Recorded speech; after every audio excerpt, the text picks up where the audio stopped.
বন্ধুরা, মাইক্রোসফট ওয়ার্ডে লেখালেখির সময় বইয়ের ফন্ট লিখতে লিখতে এমন হয়ে যায়। যেমন ধরা যাক, আমাদের স্পেস দেওয়ার সঙ্গে আপনি দেখতে পাচ্ছেন আমার এটা ও হয়ে গেছে।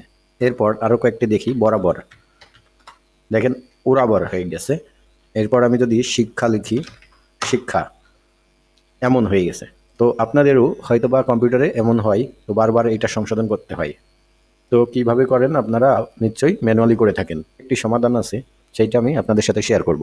প্রথমে আমরা চলে আসি ফাইলে, এরপর নিচের দিকে চলে যাব অপশন। অপশন ক্লিক করার পর এই পাশে দেখতে পাচ্ছেন ওয়ার্ড অপশনের যে ডায়লগ বক্সটি আছে তার নিচে প্রুফিং। প্রুফিংয়ে ক্লিক করার পর একটু ডান পাশে দেখবেন auto correct option. Auto correct অপশনে এসে আপনার করণীয় হলো এই যে টিকগুলো আছে এইগুলো আপনি উঠিয়ে দেবেন। আমি একটা একটা করে টিক উঠিয়ে ওকে করব। নিচের দিকে ডায়লগ বক্সের নিচে ওকে করব। এরপর আমরা এটা লিখে দেখি আমাদের এটা ঠিক হয়েছে কিনা। আমাদের শিক্ষা লিখব। দেখেন বন্ধুরা, এরপরে আমি যাই লিখি না কেন আমার আর কোনো সমস্যা হচ্ছে না।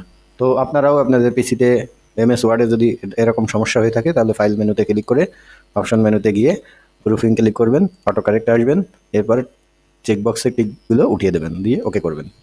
তাহলে আপনাদের এই সমস্যার সমাধান হয়ে যাবে। তো ভিডিওটি দেখার জন্য আপনাদের অসংখ্য ধন্যবাদ।